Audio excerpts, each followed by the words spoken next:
Hello guys, most welcome. हम कर रहे हैं financial management for BCom BBA and CA inter students. इसके अंदर अभी हमारा चैप्टर चल रहा है cost of capital. Cost of capital का आज का लेक्चर नंबर 3 है। कॉस्ट ऑफ कैपिटल में अभी तक हमने केडी यानी कि कॉस्ट ऑफ डिवेंचर के फॉर्मूलाज देखे और उसके कुछ न्यूमेरिकल क्वेश्चन किए। फिर हमने केपी यानी कि कॉस्ट ऑफ प्रेफरेंस शेयर के भी कुछ न्यूमेरिकल क्वेश्चन किए और इसके फॉर्मूलाज देखे। आज के लेक्चर के अंदर हम केई यानी कि cost of equity and KR यानी कि कॉस्ट ऑफ रिजर्व या return earning, cost of return earning भी बोलते हैं, कॉस्ट ऑफ रिजर्व भी बोलते हैं, इन दोनों को समझेंगे, इन दोनों के क्वेश्चंस को देखेंगे और इनके फॉर्मूला भी वापस देखेंगे। चलिए स्टार्ट करते हैं। सबसे पहले बात करें अगर हम के ई की, के ई मतलब कॉस्ट ऑफ इक्विटी, ठीक है, cost of equity. Cost of equity को कैलकुलेट करने के बहुत सारे मेथड्स हैं, बहुत सारी अप्रोचेज हैं, जिसमें सबसे ज़्यादा जो यूज अप्रोच आती है और सबसे सिंपल है वो है CAPM, है ना। इसके बारे में मैंने सबसे फर्स्ट लेक्चर में जब फॉर्मूलाज कराए थे तब आपको बहुत डिटेल के अंदर बताया था कि CAPM क्या होता है। इसकी फुल फॉर्म थी capital asset pricing model, capital asset pricing model. इसका जो फॉर्मूला है वो बहुत इजी है, वो फॉर्मूला है RF plus beta RM minus RF। यहाँ पर RF का मतलब है risk free rate of return, ठीक है। और B का मतलब क्या है, बीटा, और RM का मतलब क्या है, रिटर्न ऑफ मार्केट, मार्केट क्या रिटर्न दे रहा है, और फर्दर वापस RF आ गया, RF का मतलब हो गया risk free rate of return. एक तो ये है अप्रोच जो के कैलकुलेट करने में हमारे काम आती है कॉस्ट ऑफ इक्विटी को। इसके अलावा फिर हमारे पास अप्रोचेस दो और हैं, टोटल 3 अप्रोचेस हैं main. Dividend per share approach है ना, DP अप्रोच भी बोलते हैं इसको, और अगर इसमें हम ग्रोथ भी जोड़ दिया जाए तो फिर ग्रोथ भी इसमें ऐड हो जाती है, तो DP प्लस G अप्रोच बोलते हैं इसको, ठीक है, कॉस्ट ऑफ इक्विटी कैलकुलेट करने की। ये बिल्कुल सिंपल है। आपको क्या लेना है, डिविडेंड पर शेयर लेना है और नेट प्रोसीड पर शेयर ले लेना है। नेट प्रोसीड यानी कि NP लिख दूं शॉर्ट में मैं इसको, तो DPS यानी कि dividend per share, net proceed per share, multiply कर देना है 100 से और फिर ऐड कर देना है ग्रोथ रेट को ऐड कर देना है। और अगर हम यहाँ पर ग्रोथ अप्रोच हटा दें, ओनली DP अप्रोच करें तो फिर ग्रोथ रेट नहीं आएगी, लेकिन अधिकतर क्वेश्चन के अंदर ग्रोथ रेट आपको दे रखी होती है। और फिर हमारा EPS अप्रोच या EP अप्रोच यानी कि अर्निंग पर शेयर अप्रोच, ठीक है। अब EP अप्रोच के अंदर क्या होता है, या तो EP अप्रोच ले लो, और अगर ग्रोथ रेट दे रखी है तो फिर EP प्लस G अप्रोच, है ना। G मतलब ग्रोथ रेट हो जाएगी। इसमें क्या हो जाएगा, DPS की जगह हो जाएगा EPS earning per share divide by net proceed per share, और मल्टीप्लाई हो जाएगा 100 से, और फिर उसमें ग्रोथ रेट क्या हो जाएगी, ऐड हो जाएगी। ओके, तो ये है, बिल्कुल सिंपल है, इसमें कुछ ज़्यादा है नहीं। आइए मैं कुछ क्वेश्चंस करके बताता हूँ। ये फॉर्मूला डिटेल के अंदर मैंने फर्स्ट लेक्चर के अंदर अच्छे से बताए थे आपको, ठीक है। ओके, अब देखिए यहाँ पर आपके सामने एक क्वेश्चन है, लिखा हुआ है calculate the cost of equity capital, यानी कि KE निकालना है आपको, कॉस्ट ऑफ इक्विटी KE, ठीक है। KR के बारे में बात जरूर करूंगा, पहले ये कर लेते हैं, ठीक है। इसमें लिखा हुआ है कैपिटल ऑफ रमेश लिमिटेड, आपको KE निकालनी है रमेश लिमिटेड की, whose risk free rate of return यानी कि RF दे रखा है आपको क्वेश्चन के अंदर, that is 11%। Okay, the firms beta equal 1.25, beta risk को रिप्रेजेंट करता है, तो रिस्क जो है वो कितना है 1.25, and the return of the market, return of market क्या होता है RM, तो RM आपको दे रखा है रिटर्न ऑफ मार्केट वो है 16%। अब कौन सा मेथड लगेगा, क्या आप यहाँ पर डिविडेंड वाला या अर्निंग वाला मेथड लगा सकते हैं, नहीं लगा सकते, यहाँ पर CAPM मेथड लगेगा और सिंपल मेथड है वो, और उसके बाद में सीधा आपका KE आ जाएगा। तो KE निकालने के अंदर हम CAPM मेथड यूज करेंगे, और वो है RF plus beta RM minus RF। अब RF कितना दे रखा है 11%, बीटा कितना दे रखा है आपको 1.25, RM कितना दे रखा है आपको, ये रहा 16%, माइनस RF कर दो वापस 11%, ठीक है। ओके जी, तो अब आप इसको सॉल्व करोगे तो यहाँ पर आपका आंसर आ जाएगा 16 माइनस 11 कर दो, 16 माइनस 11, सारे परसेंटेज में ही है, तो आएगा 5, उसको 1.25 से मल्टीप्लाई कर दो, तो यहाँ आ गया 6.25 और ये है आपका 11। अब इन दोनों को ऐड करोगे तो ये आ जाएगा आपका 17.25%। What is this? This is KE, यानी कि cost of equity capital. Okay, ठीक।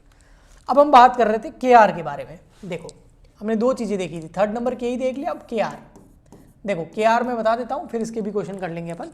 KR जो होता है वो KE के इक्वली होता है, but when flotation cost ignore in calculation of KE, मतलब KE और KR दोनों ही इक्वल होते हैं, बट कब? जब हमने KE को कैलकुलेट करते टाइम फ्लोटेशन कॉस्ट का इफेक्ट ना दिया हो। वैसे नेट प्रोसीड जब हम निकालते हैं तो उसमें से हमें फ्लोटेशन कॉस्ट लेस करना होता है, जो कि एक ब्रोकरेज कॉस्ट होती है किसी भी शेयर को इशू करने की। अगर आपको क्वेश्चन में फ्लोटेशन कॉस्ट दे रखी है, फिर KR और KE इक्वल नहीं होंगी। लेकिन अगर आपको क्वेश्चन के अंदर फ्लोटेशन कॉस्ट नहीं दे रखी है, फिर जो आपका KE होता है वही आपका क्या हो जाएगा? KR हो जाएगा। ओके, KR मतलब कॉस्ट ऑफ रिजर्व या cost of retain earning. Okay, आइए कुछ क्वेश्चन करते हैं।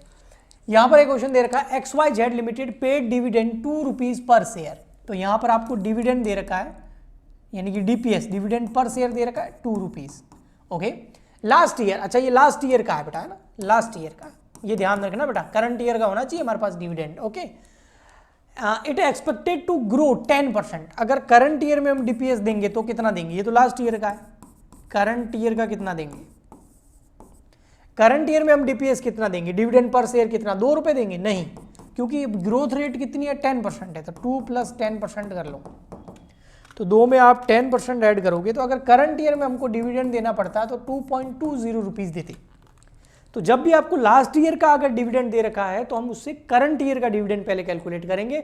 और करंट ईयर का डिविडेंड कैसे कैलकुलेट करेंगे? या तो आपके पास ढेर सारा डेटा हो, या फिर आप क्या करें, जो प्रीवियस ईयर का डिविडेंड है उसमें ग्रोथ रेट को ऐड कर दें, यानी कि इतनी ग्रोथ हुई है तो इस बार डिविडेंड भी इतना ज्यादा दिया जाएगा। ओके, कैलकुलेट KE, आपको KE कैलकुलेट करना है। If the market price 55, MPS दे रखा आपको 55, यहाँ पर आपको ना इशू प्राइस दे रखी है ना फेस वैल्यू दे रखी है, तो सबसे कम हम मार्केट प्राइस को ही मानेंगे, तो आपका MPS है यहाँ पर 55 रुपये, और ये MPS ही क्या हो गया? आपका नेट प्रोसीड हो गया। तो अब आराम से आप डिविडेंड अप्रोच से क्या निकाल सकते हैं? KE निकाल सकते हैं, जो कि फॉर्मूला है उसका, क्या फॉर्मूला है? Dividend DPS plus net proceed per share multiply by 100 plus growth rate. अब यहां पर देखो हमारा DPS क्या है? DPS करंट ईयर वाला लेना है, दैट इज 2.20, ना कि प्रीवियस ईयर वाला, तो 2.20। नेट प्रोसीड यहां पर आपको ओनली मार्केट प्राइस दे रखी है, ना इशू प्राइस है ना फेस वैल्यू, तो सबसे कम मार्केट प्राइस है तो 55 ले लेंगे, और मल्टीप्लाई कर देंगे हम 100 से, और प्लस कर देंगे ग्रोथ रेट कितनी है? आपको क्वेश्चन में ग्रोथ रेट दे रखी थी, ये देखो 10%, तो यहाँ पर 10% ग्रोथ रेट को हम एंड में ऐड कर देंगे। तो अब देखो आपका कितना आ रहा answer, 2.20 divide by 55 multiply by 100 plus 10, तो ये आ गया 14%। तो K is 14%, cost of equity is 14। और क्वेश्चन कर लेते हैं, यहाँ पर हम इसके अंदर आपको KE और KR दोनों कैलकुलेट करना है। तो देखिए KE और KR दोनों कैलकुलेट करना है, और ABC लिमिटेड का आपको डेटा दे रखा है, डिविडेंड पर शेयर दे रखा है 10, फेस वैल्यू दे रखी है 100, मार्केट प्राइस दे रखी है 200, इशू प्राइस दे रखी है 190, फ्लोटेशन कॉस्ट 5 है, और ग्रोथ रेट दे रखा है 5%। बेटा फ्लोटेशन कॉस्ट दे रखी है तो इतना हमें पता है कि यहाँ पर KE एंड KR इक्वल नहीं होंगे। सो चलिए हम यहाँ सबसे पहले KE कैलकुलेट कर लेते हैं। डिविडेंड दे रखा है तो dividend per share, net proceed आएगा यहाँ पर बिल्कुल, और multiply by 100 plus growth rate. अब देखो बेटा पिछले क्वेश्चन में अभी हमने किया और इसमें एक फर्क होगा, पता है क्या है? यहां पर मैं डिविडेंड के अंदर ग्रोथ रेट ऐड नहीं करूंगा। क्यों? क्योंकि ये डिविडेंड करंट ईयर का ही दे रखा है, कहीं नहीं लिखा हुआ है कि लास्ट ईयर का है। तो जब करंट ईयर का डिविडेंड दे रखा था तो आपको डायरेक्ट लेना होता है, उसमें फिर आपको ग्रोथ रेट ऐड नहीं करनी होती है, ठीक है? तो करंट ईयर का डिविडेंड कितना है? 10 रुपीज। नेट प्रोसीड हम कितना मानेंगे, ये सवाल है। नेट प्रोसीड कितना मानेंगे, 200 या 190 या 100, तीनों चीजें है। देखो फेस वैल्यू भी है, मार्केट प्राइस भी है, इशू प्राइस भी है। तो फेस वैल्यू को इग्नोर करो, मार्केट प्राइस और इशू प्राइस दोनों में से कम क्या है सर, दोनों में से कम तो दे रखी है हमको इशू प्राइस। ओके, तो हमारा नेट प्रोसीड कैसे आएगा, net proceed per share, issue price कितनी है 190, उसमें से लेस करेंगे क्या, flotation cost, flotation cost less होती है, तो ये है कि लेस 195, तो यहाँ आ जाएगा 185, तो यहाँ पर हमारा नेट प्रोसीड क्या हो जाएगा 185। फिर मल्टीप्लाई किससे करेंगे 100 से, फिर ग्रोथ रेट ऐड करेंगे जो कि है 5%। तो यहाँ एंड में तो ग्रोथ रेट ऐड होगी लेकिन इसमें नहीं होगी क्योंकि करंट ईयर का डिविडेंड है, प्रीवियस ईयर का डिविडेंड होता, लास्ट ईयर का डिविडेंड होता, तो फिर इसके अंदर हम ग्रोथ रेट 100% ऐड करते। तो ये आ गया आपका 10.40%, दैट इज के, दिस इज के। ओके, सो अब के आर और के इक्वल नहीं होगा। अगर फ्लोटेशन कॉस्ट नहीं होती तो मैं इसी को क्या मान लेता के आर, और मैं लिख देता के R equal to K, so K R equal to 10.40। But in this situation, in this case, flotation cost given in question, so there is KR and KE not equal. So what is the formula of KR? Very simple, DPS, dividend per share, divide by net proceed, same formula, same, per share multiply by 100.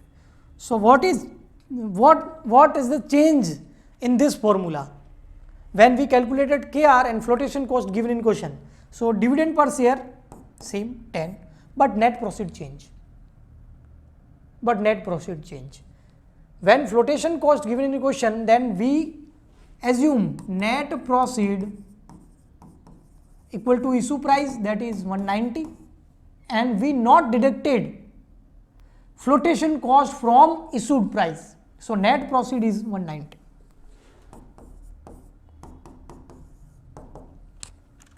Ten upon 190 multiply by 100 plus growth rate, yes,